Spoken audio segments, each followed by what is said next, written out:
Hello. So we were basically talking about like other properties of systems other than linearity and time invariance. So we talked about memorylessness and causality. So causality, a system is causal if its current output depends only on the current input or past inputs, but not on future inputs. If we focus on LTI systems, systems that are linear and time invariant, then causality means that the impulse response is exactly equal to 0 whenever the time index is negative. Okay, and something like this can be seen like from the graphical interpretation of convolution. So if you have suppose that this is the input to an LTI system, okay, something that looks like this. And suppose that basically this is the impulse response. So this is x of u, and let's say that our impulse response looks something like this. Okay, and so this is h of u, and this is u, this is u. So when you do the convolution, basically to obtain the output, first you start by doing time reversal. So when you do time reversal, this guy becomes like this. So this will be h, right?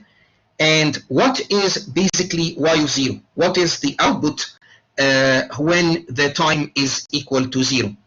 Okay, so you just use the time reversed version. You don't do any shifts. We shift by t if we are interested in y of t. If we are interested in y of 0, we basically multiply these two guys, which basically x of u and h of minus u. So we multiply them. And after that, we integrate. We find the area under the curve. Now, if the impulse response has a part here that is non-zero for negative times, when you do the time reversal, so you'll find that for positive times, there is this non-zero part. Okay, so there is this part. And so when you multiply x of u and h of minus u, what will happen? Is that, so when you do the multiplication, you will basically get, so basically you will get something that looks, looks maybe something like this. Okay, so when you multiply, okay, so x of u, h of minus u, a part of the input above 0, okay, which is basically this part, will influence the output. Okay, so if we have this part here, then so suppose that this this is like minus, let's call this is, suppose this is like minus 1. Okay, if this is minus 1, when you do time reversal, this is 1, and when you multiply, this is 1. Basically, the product is function of inputs up to x of 1. So we are talking about y of 0, but basically the computation of y of 0, which will be the area under this curve, will depend on inputs x of 0, x of 0 point something, up to x of 1. So it means that the system is not causal. Okay, so the presence of basically a non-zero impulse response on negative times, it means that when you compute the output at time instant t, here I took t to be 0 for simplicity, you will find that this output at time t will be a function of the inputs, not just basically at time t and the previous inputs. It will also depend on the future relative to this time t. So here we are computing y of 0. What are basically the values of the input influencing y of 0? They extend up to x of 1. So with respect to the time t equals 0, positive times are future. Okay, so this system will not be causal. So, okay, so this is not causal. And you can see this, and you can now understand why we insist on this requirement. For causality, we insist that the impulse response is 0 whenever basically the time index, and so basically I'm talking here about t or n, This is valid for discrete time and continuous time systems. You need the impulse response to be 0 for negative times. Okay, and by doing this, when you do the convolution, you will find that y of t will depend on the inputs up to x of t, but no future input. Okay, so these are basically causal systems, and in their LTI version, the check of causality focuses on the impulse response, and specifically on basically how the impulse response looks on negative times. Causality basically means that on negative times you should have a 0. Okay, now in practical systems, do outputs depend on future inputs? Okay, so well, it depends on your system. So you cannot like think of systems that are not causal, that they are not realistic, or that we do not encounter them in practice, right? Because in practice we do not always do real-time processing of our data. Sometimes we just store our signals and then do processing on them. And so when you store your signals and you assign a time axis to them, it's sort of arbitrary. And in that case, a non-causal system will make sense. Okay, so do non-causal systems basically have like a realistic meaning? Yes, because it's not always the case that you are doing things in real time, on the fly. On the fly, you basically, it does not make sense to say that the current output will depend on future inputs, right? But if you store your signals and then do offline processing, the concept of time itself becomes and the origin of time, negative times, positive times, it becomes sort of arbitrary. So if you collect samples from a discrete time signal, okay, how do you number those samples? You may choose one sample in the middle and say that this corresponds to n equals 0, right? And before that you have negative time, after that you have positive time. You can do so many things, okay?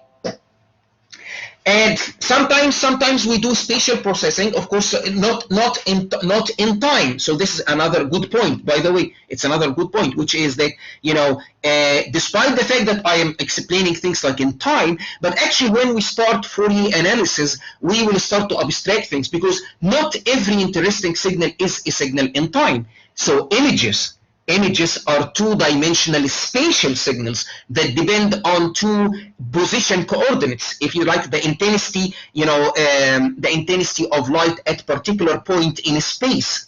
A video is like, you can think of it as a succession of images. So it's like a three-dimensional signal with two spatial coordinates and one time coordinate. So not everything also is, should be understood as time. Okay, now we also classify systems in terms of stability. Stability is a big notion, and there are several notions of stability depending on, for example, whether your system is linear or non-linear and so on. In this course, we just focus on one notion of stability, which is bounded input, bounded out stability, which simply means that if you provide the system with an input that is bounded, the system is BIBO stable, bounded input, bounded out stable, if it responds to the bounded input by a bounded output. So if for every bounded input the output is bounded, then we say that the system is BIBO stable. Otherwise, it is not BIBO stable.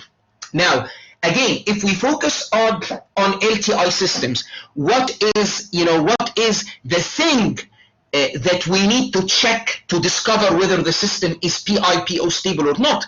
So you do things, you do a check regarding the impulse response.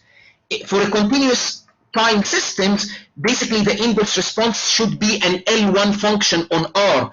So basically the impulse response should be absolute integrable on R.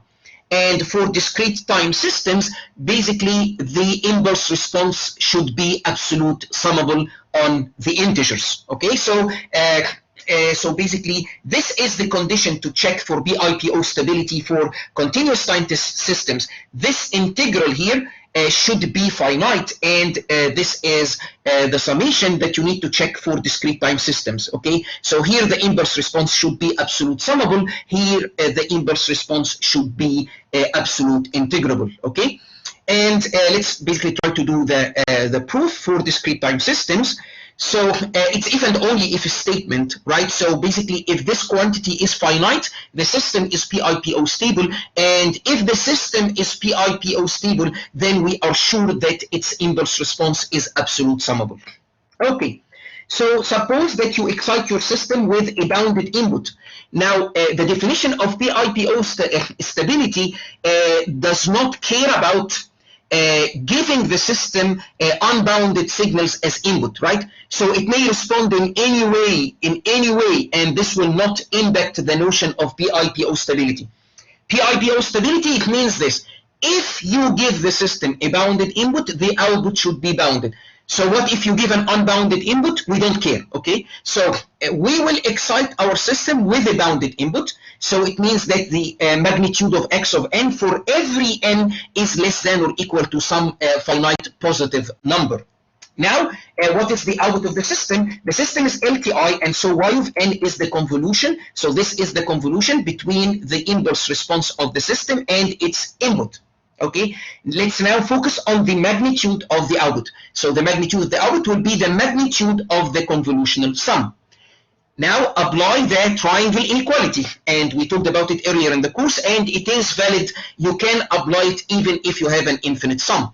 Okay, so apply the triangle inequality. It means that the magnitude of this summation here is less than or equal to the sum of the magnitudes. Okay, now this magnitude of h of n, this is a quantity that is non-negative. Now what is this thing? This is the magnitude of the input sample x of n minus m. What did we assume regarding the input? That it is a bounded signal, which means that regardless of the time index, this guy here is less than or equal to some finite positive number, which is big M. Okay, so we can upper bound the magnitude of the output by basically this summation here with the input signal or with the magnitude of the input signal upper bounded by big M, because again the input was assumed to be bounded. Now this is a constant that does not depend on time. We can pull it outside, and so basically the output of the system, in case the input is bounded, is upper bounded by this product here, the product of the upper bound on the magnitude of the input and the sum of the magnitudes of the samples of the impulse response. So now, if this summation is finite, then basically this guy is bounded, right? So it will be bound. And note that this summation is independent of n, right? So when you do the sum, you no longer depend on n. So if this summation is a finite number, which means that if h basically is L1Z, it's absolute summable over the integers, then the output is guaranteed to be bounded in case the input is bounded. Okay, so this is one direction of the proof. Okay, now for the other direction, we will use the contrapositive. So we will basically construct a bounded input, and this is the bounded input. So it is x of n is the sine of h of minus n. Okay, so basically h of n, the impulse response of the system, is assumed to be known, and what you do is that to know what value of x of n, what you do is you investigate the sine of h of minus n. So if this thing is positive, this guy is 1. If this thing is negative, this guy is minus 1. Otherwise, it is equal to 0. Okay, so we do that. Is this signal bounded? Bounded, yes or no? Bounded, right? Because the magnitude of x of n, right? The magnitude of x of n is less than or equal to 1. So it is definite for every n. It is definitely a bounded input. Okay? So now let's feed our LTI system. Let's feed it with this input.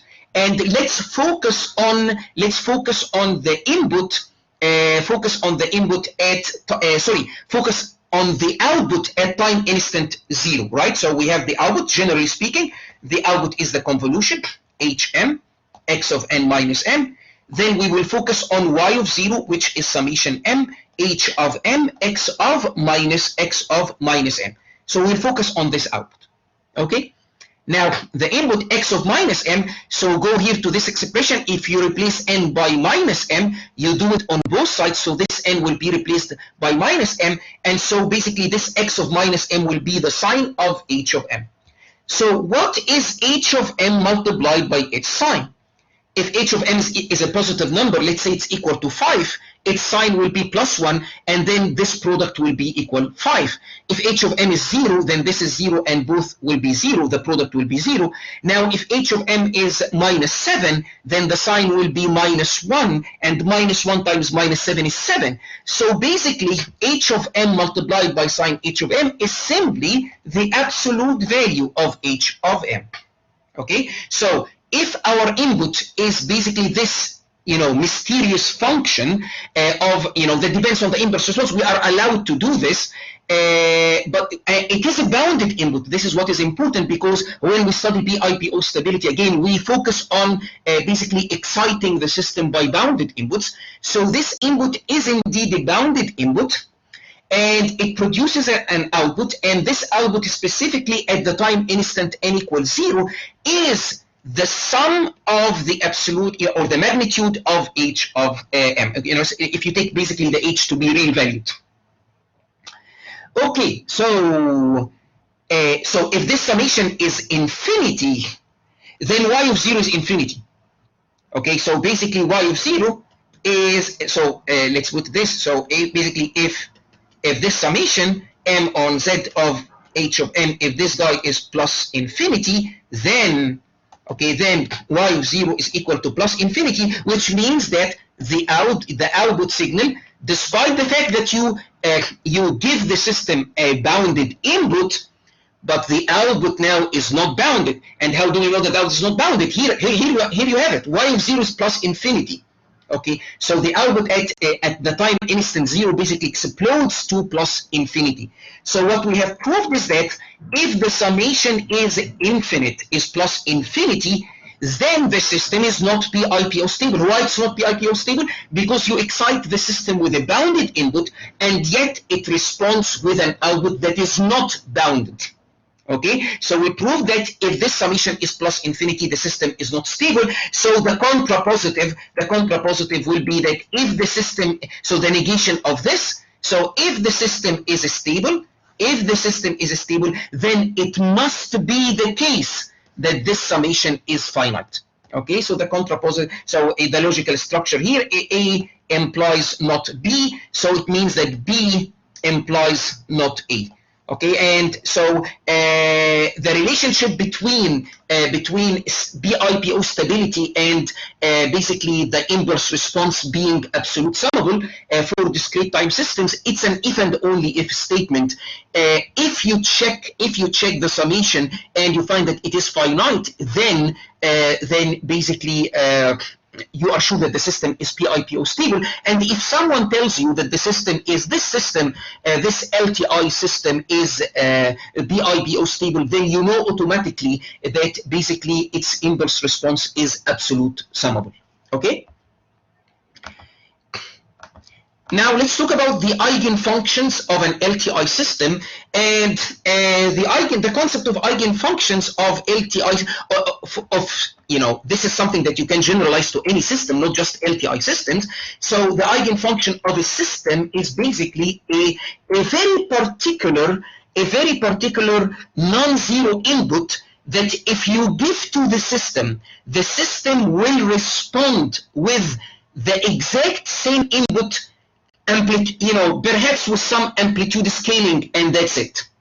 Okay, so basically if you have an operator in general, so you have an operator, Okay, so an operator is a system, right? It takes a signal or a function, and it produces another function. So basically, the eigenfunction for the operator, okay, it means that if you give it some x of e, what you will get in the output is x of e, perhaps scaled by something, and so x of e is called the eigenfunction, and lambda will be called the eigenvalue. Okay, so an eigenfunction, again, it's a non-zero input, right? It's a non-zero, because typically in systems, if you give the system the all zero input, they will respond with the all zero, with the all zero output. Typically, this is the case. So when we do eigen analysis for matrices, right? An eigenvector for a matrix, we exclude the possibility that it's the all zero vector. By definition, an eigenvector basically should be the non-zero vector. Same story here. So an eigenfunction for a system will be a function that if you provide as an input, the output will be some constant multiplied by the function, and this constant, is the corresponding or is the associated eigenvalue. Okay, so what are the eigenfunctions of an LTI system?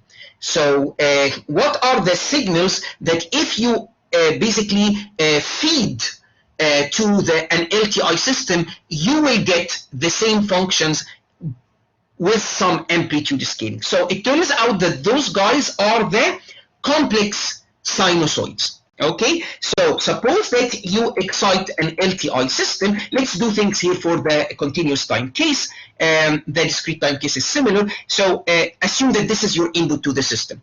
So it is basically a complex sinusoid with an amplitude that can generally be a complex number a, and whose fundamental frequency is f0, fundamental period is 1 over f0. Okay, and so you give this to the LTI system. So now our focus is not some general system; it's an LTI system of those types, that basically that have an impulse response. So what is the output? The general rule is that you convolve. So basically the output of the system, you will simply take the impulse response of the system, and then you convolve it with the input, which is this function that we have right here. Okay, and so what is the convolution? Then it's in the form of an integral. You replace this t by the dummy variable of integration, which is tau. You replace this t by t minus tau, and then you integrate with respect to tau. And this will give you the output of the system. Okay, so what is the result of this integration? We cannot, get it exactly, of course, because we don't know the inverse response, but we can write it down in an insightful form. So you have here a, and you have e to the I 2 pi f0 t. Now the variable of integration is tau, so anything that does not depend on tau is considered a constant, can be pulled outside integration. So we can take this a e to the I 2 pi f0 t outside the integration, and this is the integration that is basically that we are left to handle after pulling this as an outside vector. Okay, so let's think about what we see right now. So we have this integral here. So what is this integral here? It's an integral with respect to tau, right? So what will happen when you integrate this thing with respect to tau? You will get a constant that depends on, generally it will depend on f0. Okay, so this is a constant that does not depend on time. Okay, so this is a constant that depends on f0. Okay, and then we have, this is exactly the same input signal.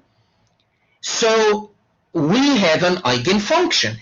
In fact, if you change f0, for every value of f0, you still have an eigenfunction, right? Because this analysis does not depend on, for every f0, what will happen is that basically this eigenvalue will change, but you still have an eigenfunction, right? So complex sinusoids are the eigenfunctions of LTI systems. Note that what I am saying is not that they are the only eigenfunctions. Now, if you provide me with further information about the inverse response, I may be able to find other eigenfunctions. So I mean, let's take a silly LTI system. Okay, so a system in which x of t, y of t.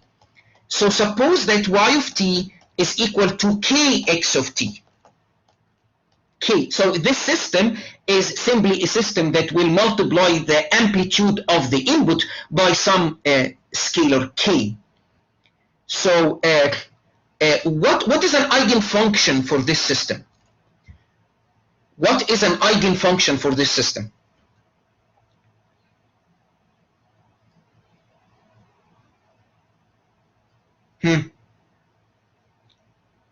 So it is a function that if you give to the system, it will appear as the output, perhaps multiplied by some constant. Any function? Any function. Yes, any function. Right? Any function that you put here, we will just exclude the O0 function again because it's by definition we do not allow it to be an eigenfunction, right? Any function that you will put to this system, it will come out as is multiplied by k. So actually, every function, every non-zero function is an eigenfunction, and what is the associated eigenvalue? It is this parameter k of the system, right? So, my point is that if I give you a particular system, then you may be able actually to find eigenfunctions beyond the complex sinusoids. But what we can say is that for those LTI systems with an impulse response, then it's guaranteed that the complex sinusoids are eigenfunctions, okay? And basically the associated eigenvalues are basically those guys here, but they are not necessarily the only eigenfunctions, okay? So for some systems, you may have a situation like this in which every non-zero function that you give to the input is indeed an eigenfunction. It satisfies the definition, which is the eigenfunction will emerge out of the system just with amplitude scaling. Okay, so this is a nice thing, and later in the course we will understand that the Fourier transform is a system. It's an operator. You give it a function on R to C, and it responds with a function on R to C, and so it is an operator. And we will ask ourselves what are basically the eigenfunctions of the Fourier transform. What are basically the functions that if you give to the Fourier transform, you basically get the same functions back, perhaps with some amplitude scaling, and we will actually compute all possible eigenvalues of the Fourier transform. Okay, so I mean, this is like not the end of the topic. We will revisit this when we talk about basically the Fourier transform. Okay, so now we are basically set to start Fourier analysis, and Fourier analysis to us, we will start with the Fourier series. So now, one of the most important things about signals and systems, Fourier analysis, and specifically we will start with the Fourier series.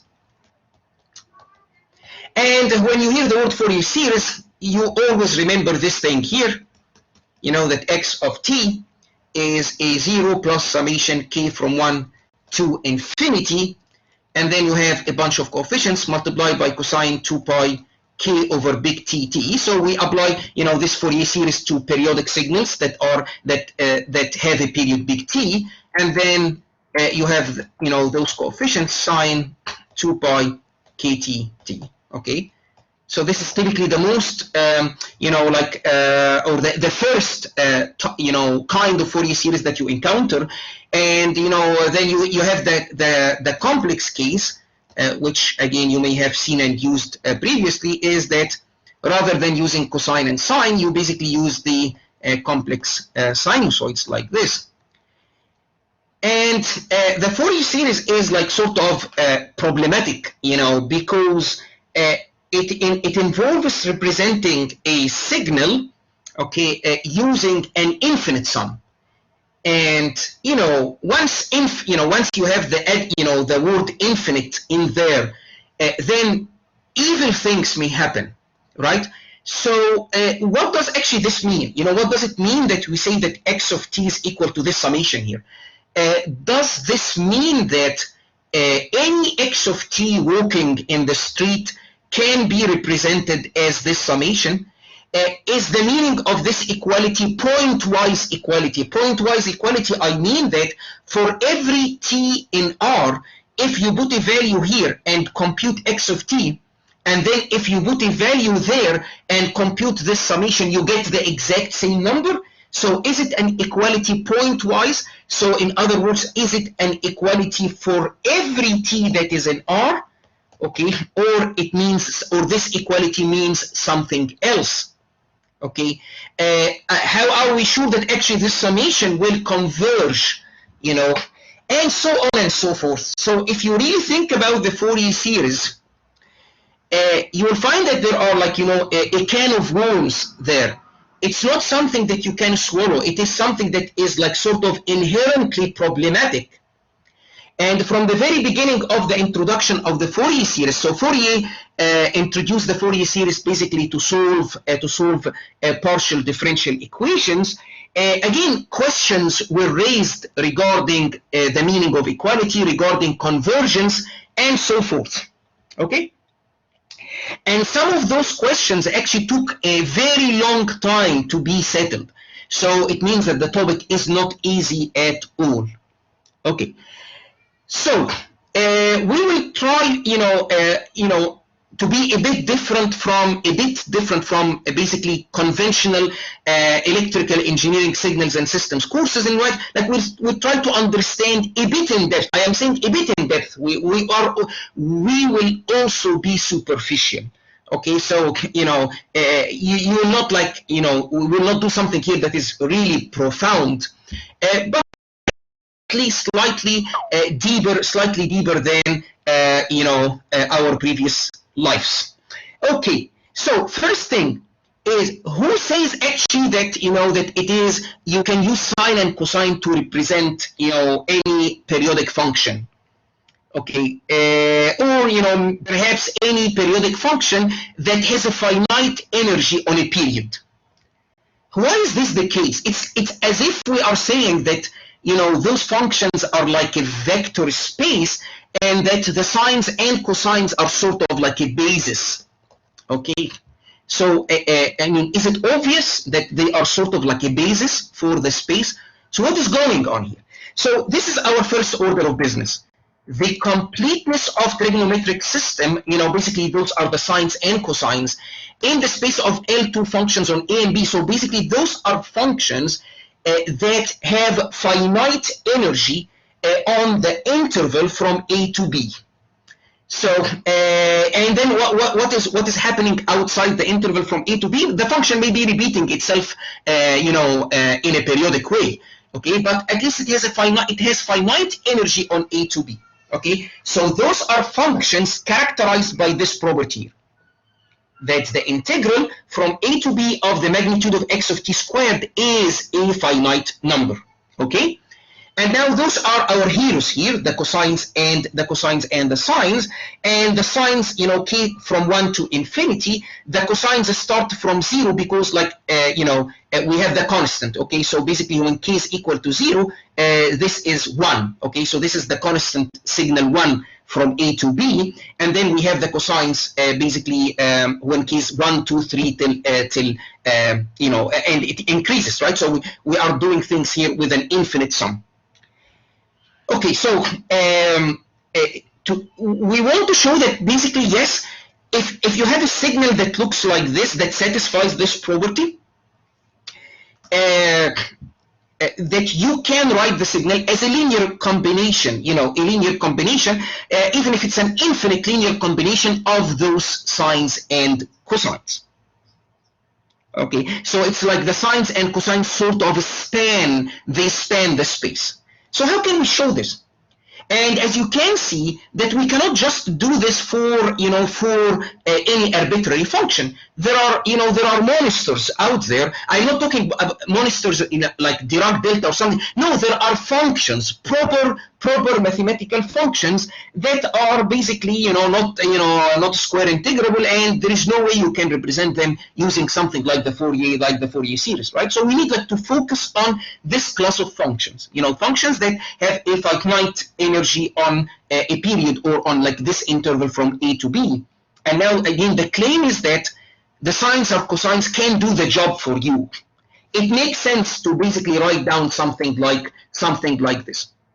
So, how can we show what is the strategy to show basically that the sines and cosines are complete?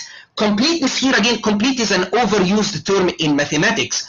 It can mean like many things. Here we mean it like the sines or cosines span, the space. You can take any arbitrary L2 AB function and describe it in terms of sines and cosines. Okay, so let's start with like sort of a trivial example. Now let's go to the three-dimensional real Euclidean space. And if I tell you, are these two vectors a basis for the space? Do they span the space? So this is one vector, and here is another one.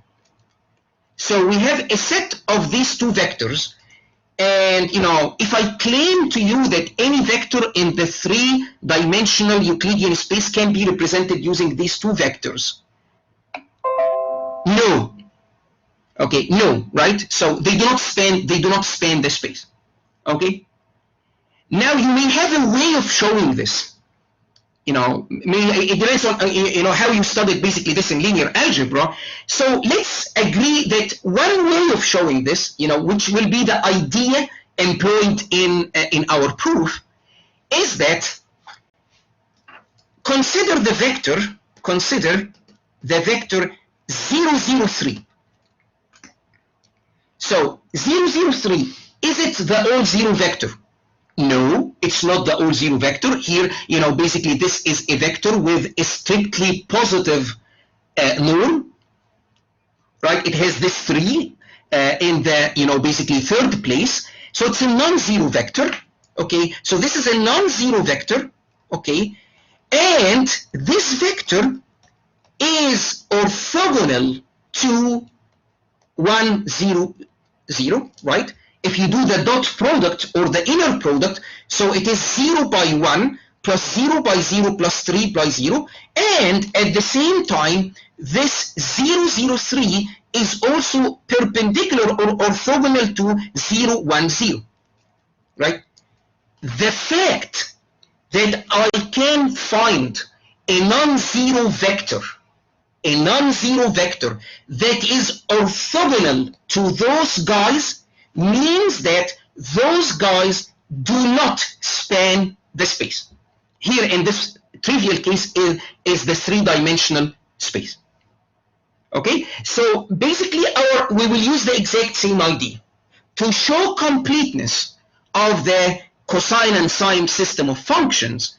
We will show that if there is a function that is orthogonal to all the sines and cosines, this function has to be 0 almost everywhere.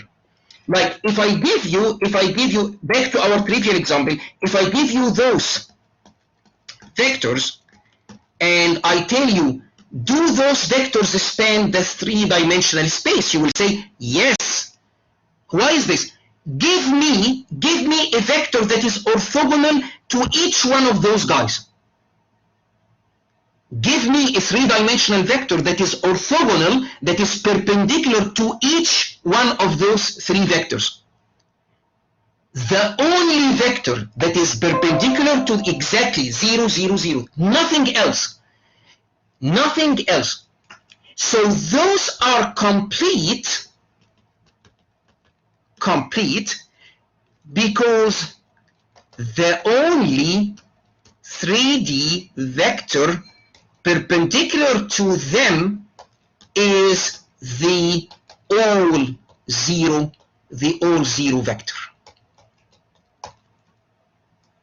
Okay, So again, I am sure, like in your in your understanding of linear algebra, you may check whether basically a set of vectors is a basis or not, and so on. You have like different tricks and so on and so forth, and I'm sure that they are valid. But in our case here again, we'll use this this trick because we don't just have a vector space. So in signal processing, the problem with my approach of using orthogonality is that a general vector space does not have a meaning for orthogonal. So basically, the concept of orthogonality means that you have a notion of an inner product. And the inner product is an extra feature of a vector space.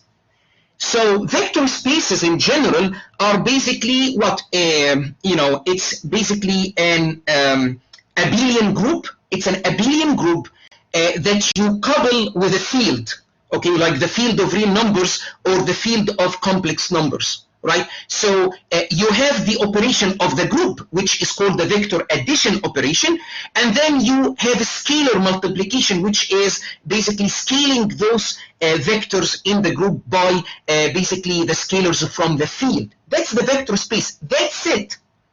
No concept of norm, no concept of inner product. Okay, so basically that's the reason, like, generally speaking, my method will not work, because when I invoke the notion of orthogonality, I mean that the inner product is 0, and this presumes that my vector space is equivalent with with an inner product. Okay, so yes, signal processing is basically understood to happen in a Hilbert space. So the Hilbert space is an inner product. It's a space that is equipped with an inner product operation. Okay, so so because of this, I mean, we will just use this trick here. Okay, so the trick again, we will show that if there is a function, that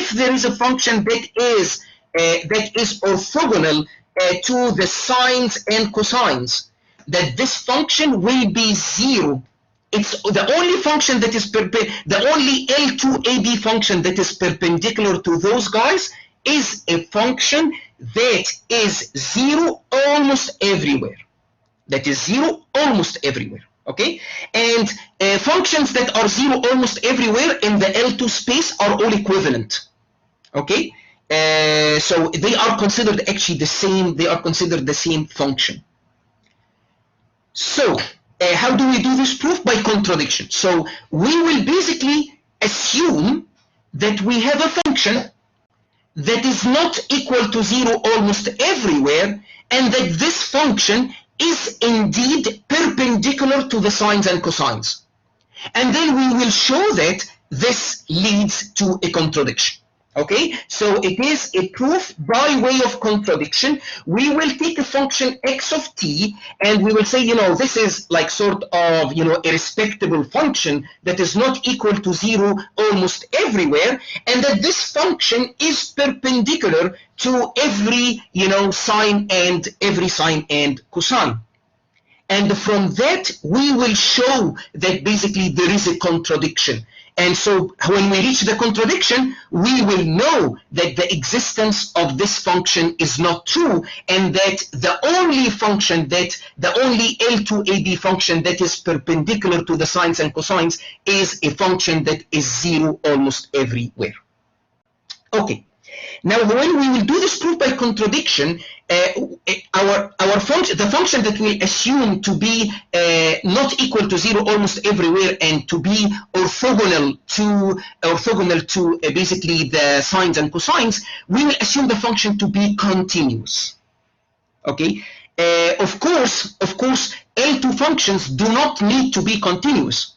So this is a further assumption. So actually, the proof is in two parts. You start with basically doing a proof by contradiction on the class of continuous functions, and then it is extended to basically functions that are not continuous. So what I will do in the lectures is I will do the continuous part, and the other part is in the notes. You can read it if you are interested. Okay, so but the essence of the argument will be basically captured by focusing on the case in which x of t is continuous. Okay, so we will consider a continuous x of t, and for completeness, basically, if you want like to know the remaining part of the proof, again, it is written in the notes. There is a trick. So the trick is basically to use integration to convert any L2 discontinuous function into a continuous function. So it is like sort of a nice trick. But for our case here, we will like focus on x of t being continuous. And while doing the proof by contradiction, we will have a hero here, and so the hero is this function alpha of t. Okay, so before studying alpha of t, let me make sure that that we basically are on the same page. So we have basically inner product. Okay, in our case here is between two functions x1 of t and x2 of t. So by definition, it is this integral here. Okay, so this is the inner product. We assume that this, this is something that is well defined, and it is an inner product. Okay, now x1 of t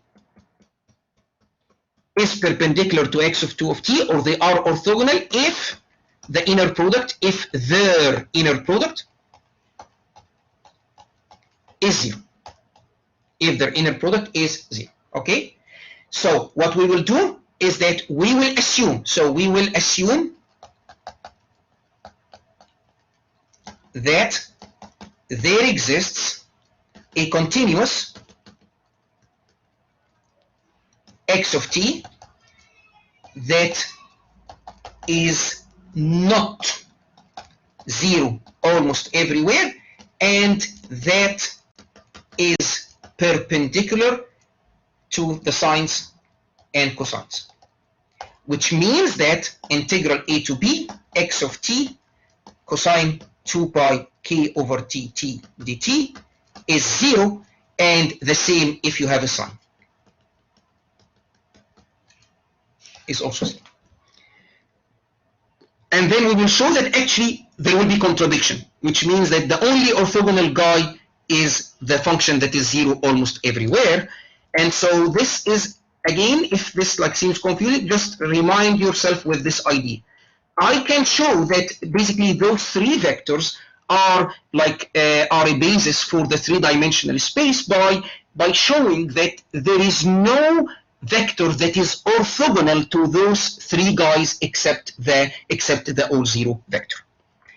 In our proof by contradiction, we will use this alpha of t function. And so what is this alpha of t function? It's a function that has this form: 1 plus cosine 2 pi t minus t0 over big T minus cosine 2 pi 1 over big T delta.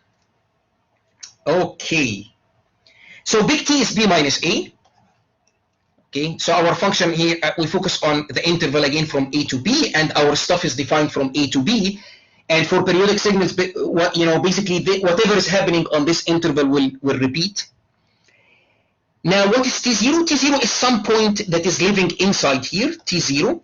Okay, so this is a parameter that is between a and b. So t0 is strictly greater than a, strictly less than b. And what is delta? Delta is a positive parameter. Delta is a positive parameter, and let's see here. Delta is less than the minimum of b minus t0. So what is b minus t0? It's this distance, right? So this distance is b minus t0. And t0 minus a, so what is t0 minus a? It is basically this other distance. So this is t0 minus a. So delta is a positive parameter that is chosen such that it is less than the minimum of these two guys. So the claim is that delta, by definition, is less than or equal, sorry, it's less than, which here it's less than t over 2, less than, so delta is less than half the distance between A and B. Can you see this? Right, so basically if T0 is the midpoint between A and B, if it's just the midpoint and these two guys are the same, right, then B minus T0 is equal to T0 minus A, and you will, and so here it's a midpoint and this is T over 2, you will choose delta to be less than T over 2, right? Can you see this? Now, what if T0 is basically closer to one of those endpoints? So suppose that T0 is here. Suppose that T0 is here. Then basically you choose delta to be smaller than the smaller guy. So it's smaller than B minus T0 and T0 minus A. So it will be also smaller than T over 2. Okay, so are you convinced that this is true? Okay, so delta is a positive parameter that we will choose to be, to satisfy this. Actually, we will modify this this specification later, but for now we specify it to be like this. What is interesting about alpha of t? So it is a continuous function. It's a function of cosine, right? So remember, our heroes now are the sines and cosines. So it seems related, but actually, why it's designed in this way. So let's talk a bit about the properties of alpha of t. Okay, so this is alpha of t. You can basically use, so you have the difference between two cosines, right? So you can open up any book and find, that cosine something minus cosine something is basically minus 2 sine the sum and then sine the product. Okay, so to see what the alpha of t looks like or what properties it has, you can first take this difference between two cosines and write it as a product of two sines. Okay, now suppose that you are interested in the value of t such that the distance between t and t0 is less than delta. Okay, so here, so again you have A, you have B, in between there is some t0, okay, and then there is a delta. Okay, so there is a point here t0 plus delta and a point there which is t0 minus delta. Okay, so we have these two guys, and now we study basically the values of t that are here. How does this function look like on this interval about t0?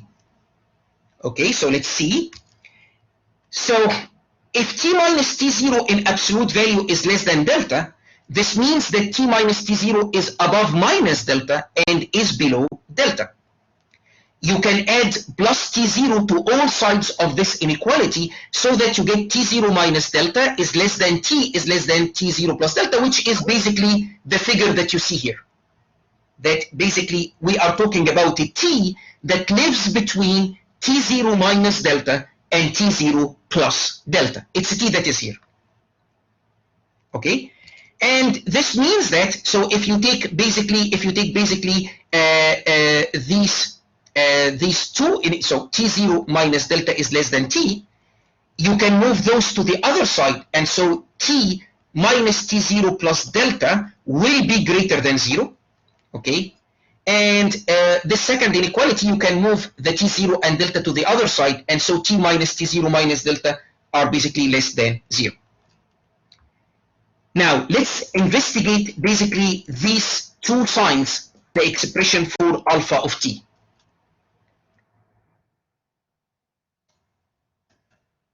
Okay, so we have minus 2 sine pi over big T, remember this guy is B minus A, T minus T0 plus delta, sine pi over big T, T minus T0 minus delta. So if this condition is true, and we are investigating a value of T living between t0 minus delta and t0 plus delta. What is this quantity? T minus t0 plus delta. It is positive. So this guy is positive. What about this quantity? T minus t0 minus delta. It is negative. So this one from this inequality, so this is negative. Okay? So the argument of the first sign is positive. The argument of the second sign is negative. What else can we say? This first sign, we have pi, or let's use the blue one. Okay. So we have sine of by t minus t0 plus delta, like this. Now, t minus t0 is less than delta. Okay, so this thing is less than delta plus delta. Okay, so this thing is less than delta plus delta. So this is less than 2 delta. And remember, delta is less than big T over 2. So this is less than T. So the argument of the sign is a positive number, and this positive number is less than pi. And you can check that the argument of the second sign will be a negative number that is greater than minus pi. Okay, so the story here is this. This is the sine function, right? It looks like this. This is minus pi, and this is pi. Of course, the sine function continues like this, right?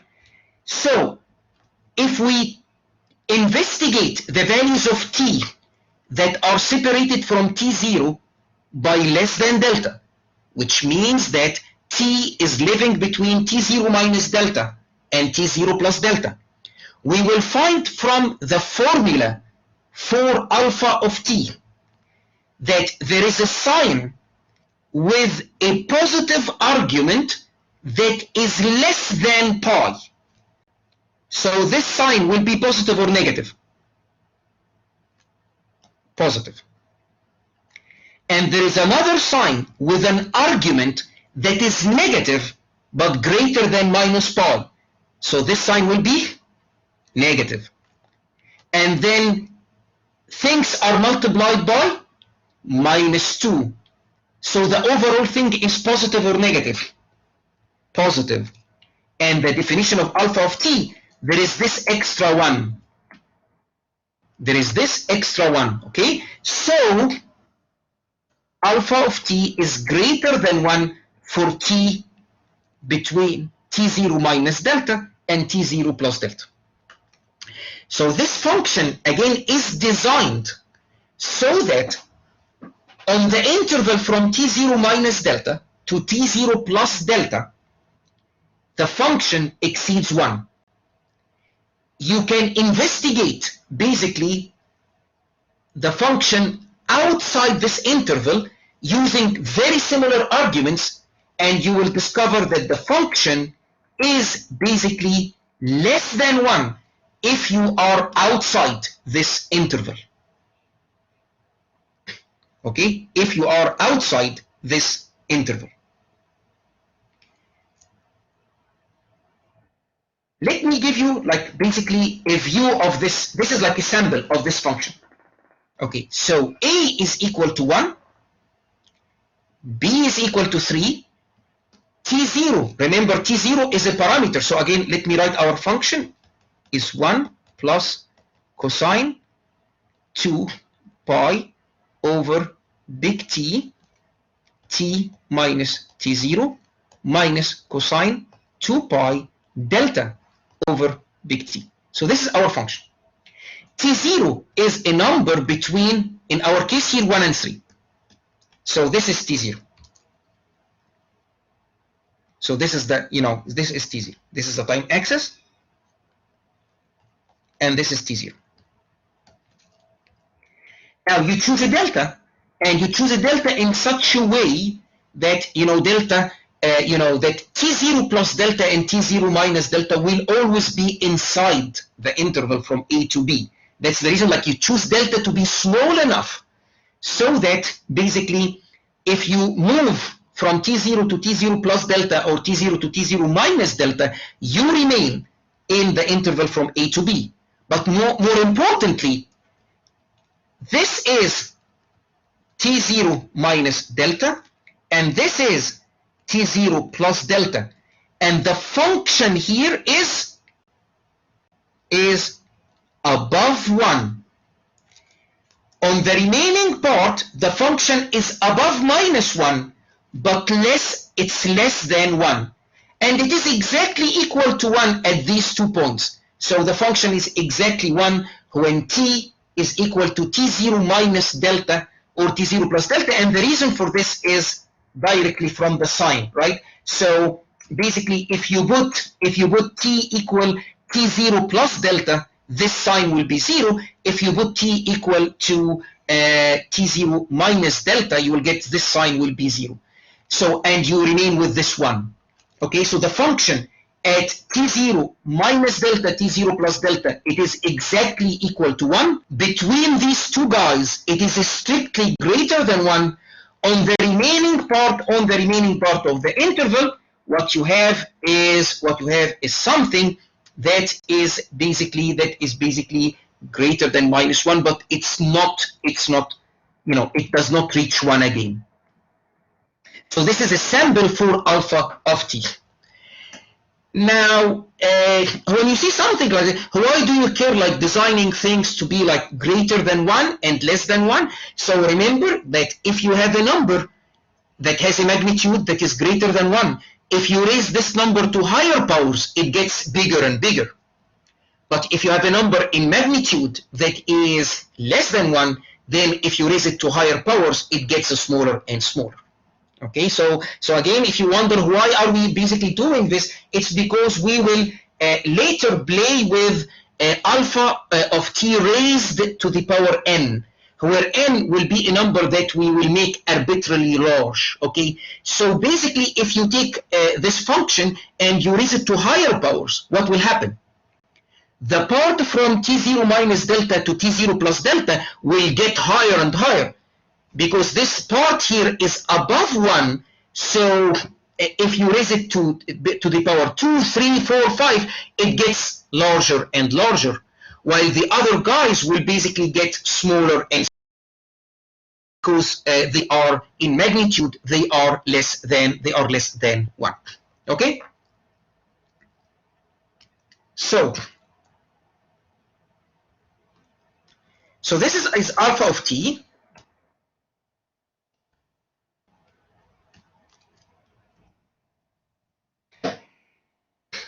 Let's think of alpha of t in another way that will be like, now sort of we will relate it directly to the sines and the cosines. So again, alpha of t is 1 plus cosine 2 pi t0 over, t minus t0, right? Minus cosine 2 pi delta over big T.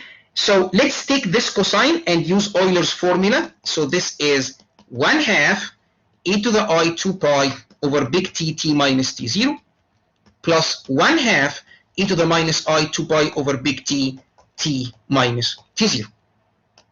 Okay, so this is what I did here, is that I took alpha of t. So on the previous slide, I basically rewrote the difference between the two cosines as the product of two sines.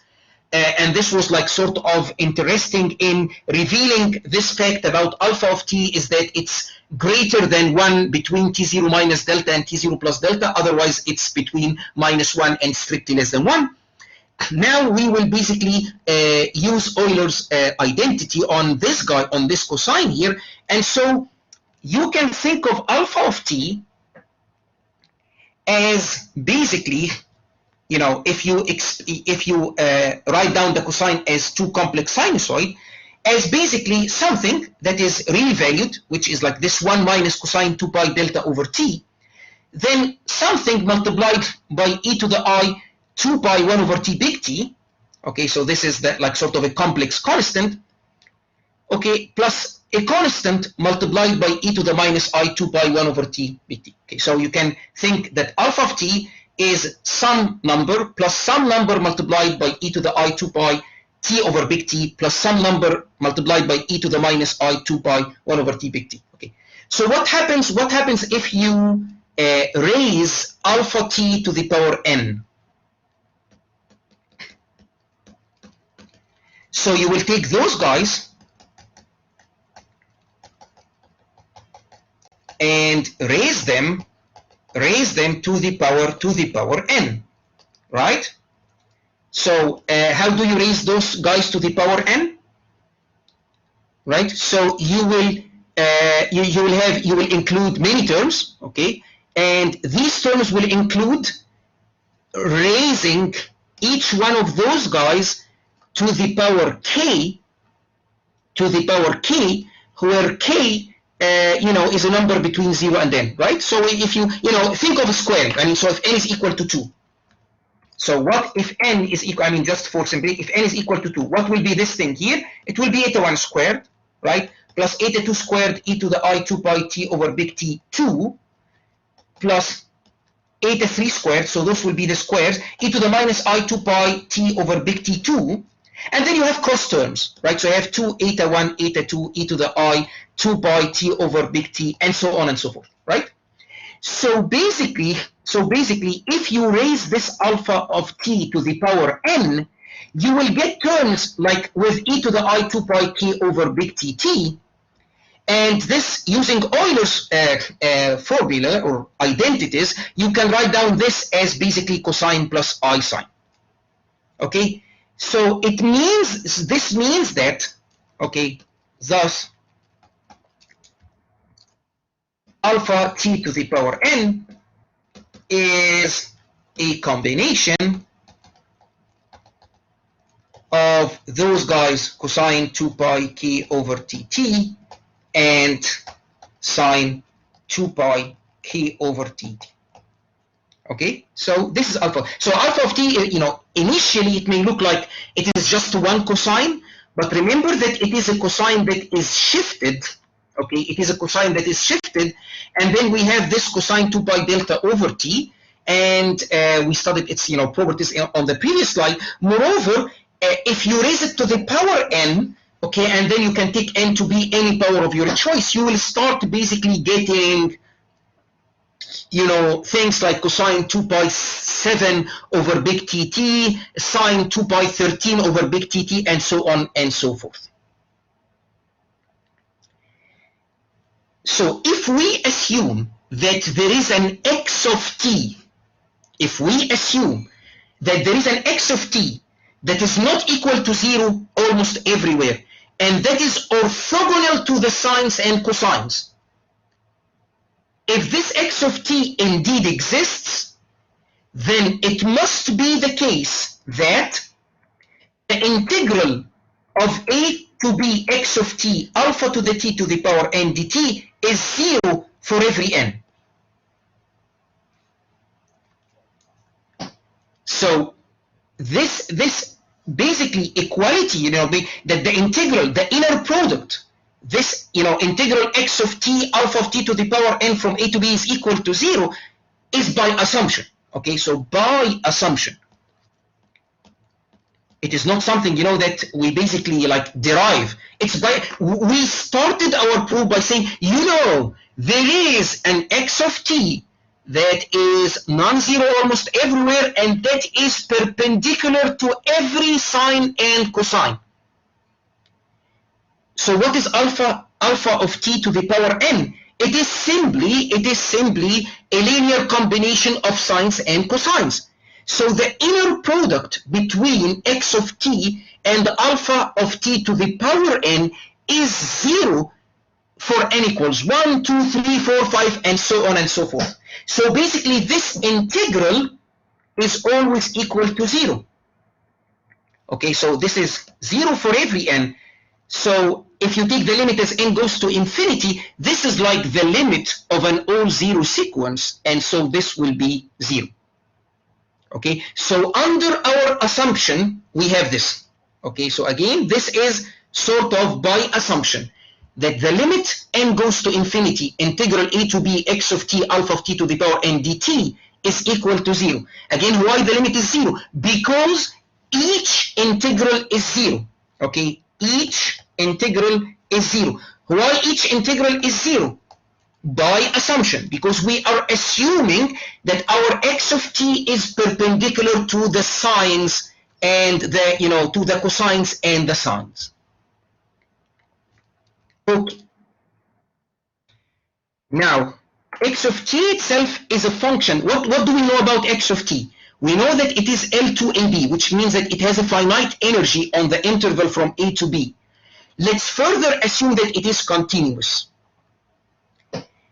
And if it is continuous, okay, if it is continuous, okay, and we want it to be not equal to 0 almost everywhere, then it must be positive.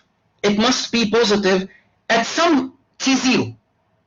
It must be positive at some point.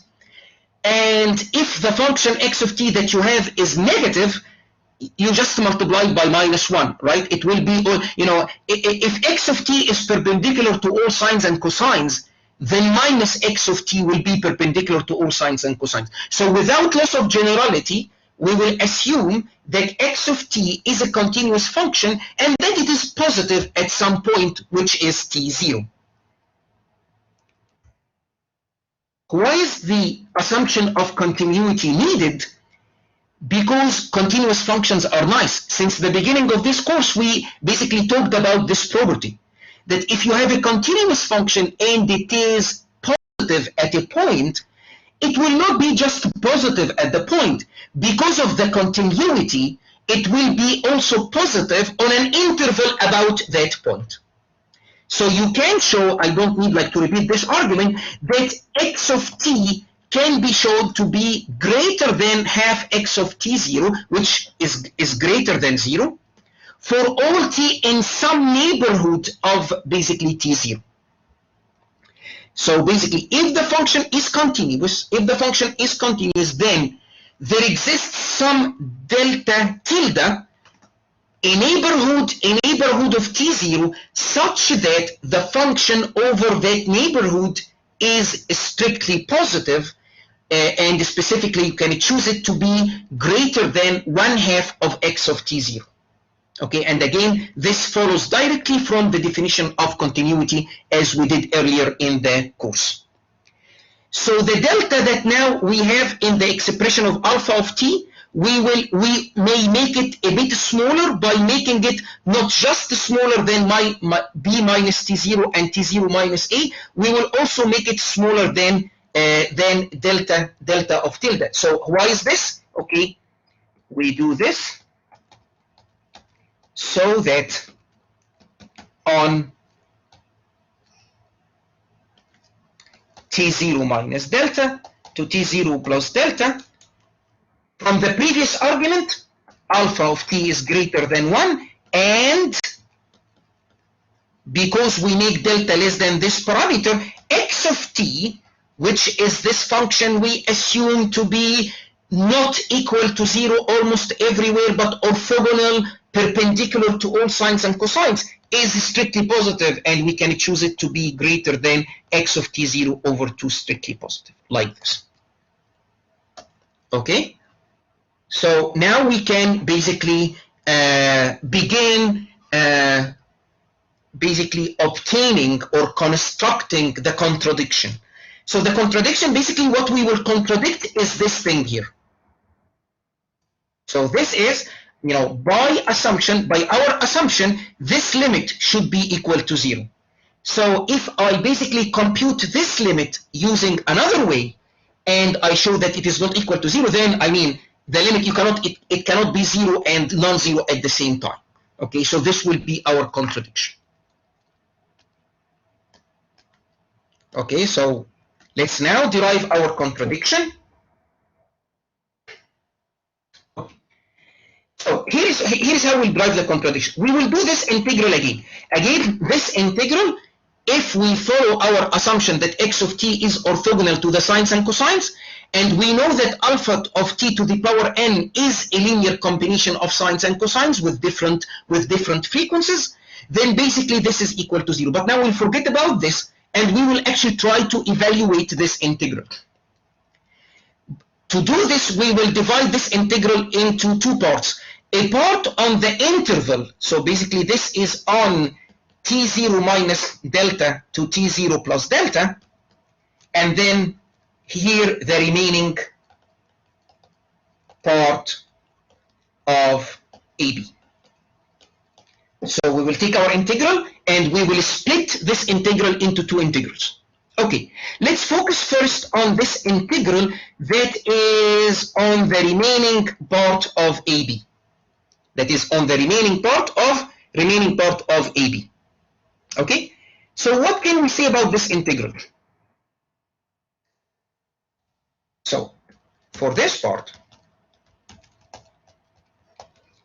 alpha of t is less than 1. So it's outside t0 minus delta, t0 plus delta. So basically the function is less than or equal to 1, right? So the magnitude of x of t, alpha t to the n, this guy, because this guy is less than or equal to 1, this guy is upper bounded by x of t. So basically this is an upper bound on the integrand independent of n. Independent of n. And here you can see why, it was important to design alpha of t to have this property. What else? Let's see this upper bound. Here is a claim. This upper bound is integrable from a to b. And actually this was like, I think, a problem in maybe problem set 1 or something like this. That basically a function that is L2 from a to b, it is guaranteed to be L1. And here is basically the proof again. The proof is simply by the Cauchy-Schwarz inequality. The integral over this part, which is outside t0 minus delta, t0 plus delta, is upper bounded by the integral basically from a to b. By the Cauchy-Schwarz inequality, you can assume that this thing is multiplied by 1. And what is the Cauchy-Schwarz inequality? It tells you that basically this integral is upper bounded by the square root of the integral of the first guy multiplied by the square root of the integral of the second guy, right? This is the Cauchy-Schwarz inequality. So for the second one, you have 1 squared, and so this integral will give you b minus a. And for the first term here, we have basically the L2 norm of signal x on the interval a to b.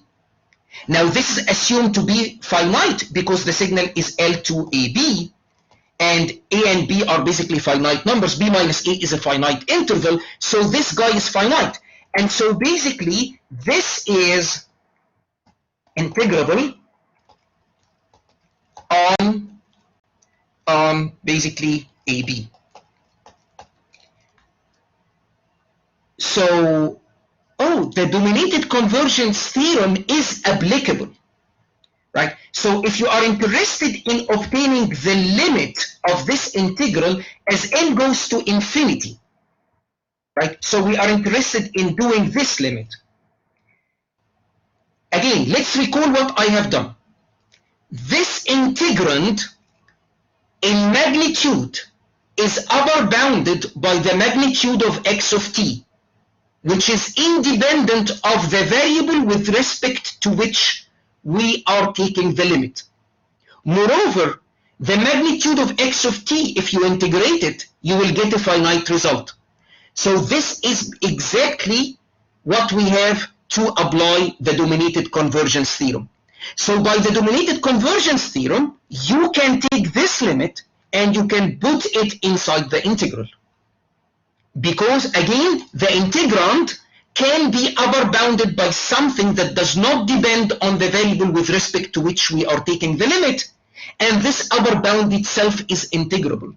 And so we can now move the limit to the inside.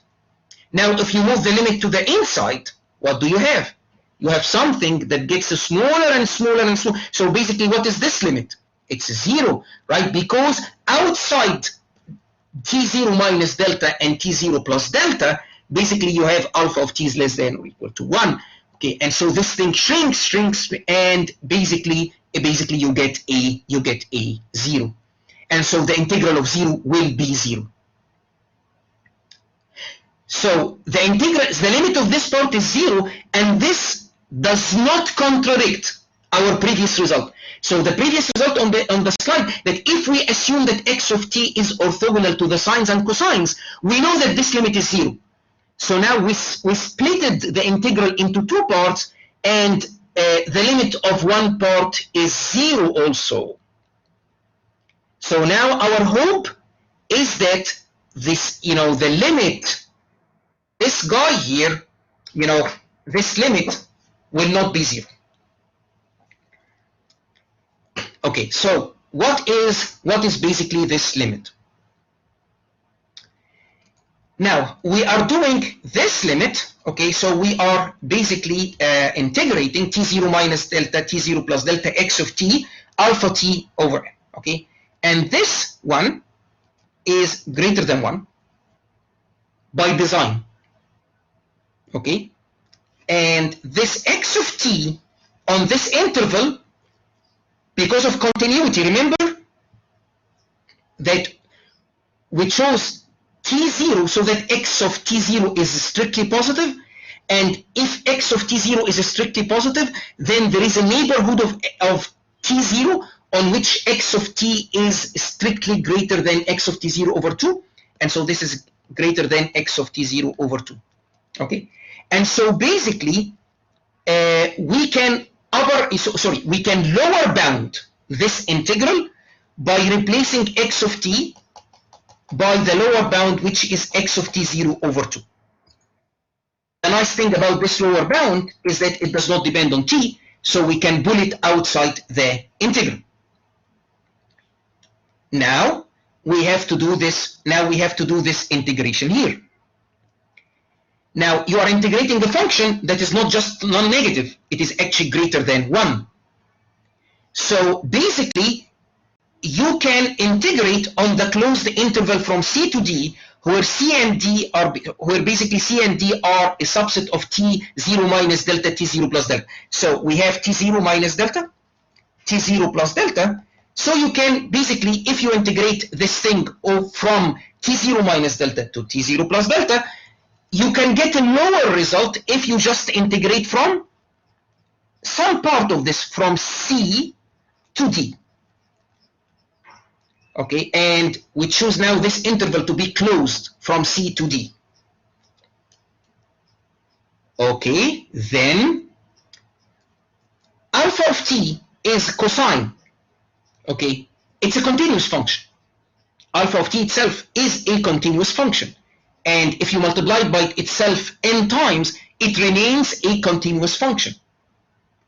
And what do we know about continuous functions? Continuous functions on compact sets, continuous functions on closed bounded intervals attain their minimum. They attain their minimum. So basically, alpha of t, it has a minimum on the interval c to d. Okay, so I mean, this is basically what you learned in your calculus course, the extreme value theorem.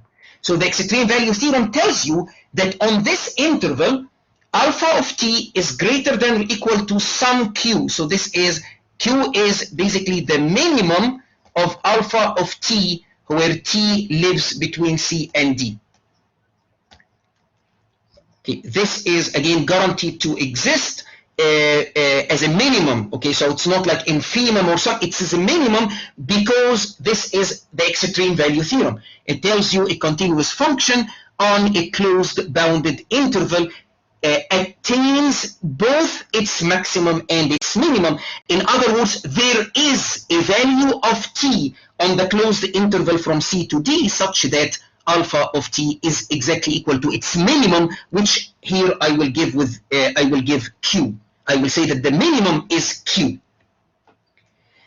So you can lower bound. So you can lower bound this guy by q to the power n. Okay, so this is greater than or equal to q to the power n, which is not a function of t. So you can pull it outside the integration. Okay, and now the integral becomes integral of 1 c to d dt, which is d minus c. So now this is what we have. So what is this thing? This is our original limit. No, it is a lower bound on our original limit. This is a lower bound on our original limit. So what happens to the lower bound as n tends to infinity? Q is strictly greater than 1. So q to the n explodes. And so the limit is lower bounded by infinity.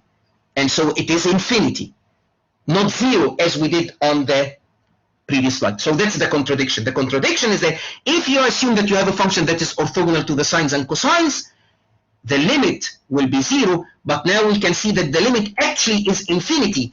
We split the integral into two parts. The first part was like sort of disappointing because actually the limit of this guy here as n goes to infinity is 0, but now this guy gives us actually that the limit is infinity, and that's a contradiction. You know, the limit cannot be 0 and the plus infinity at the same time. So that's a contradiction, and the conclusion is that there is no x of t that is orthogonal, to basically orthogonal to all the sines and cosines. The proof is not complete because x of t that we used in this lecture was assumed to be continuous, and L2 functions are not necessarily continuous.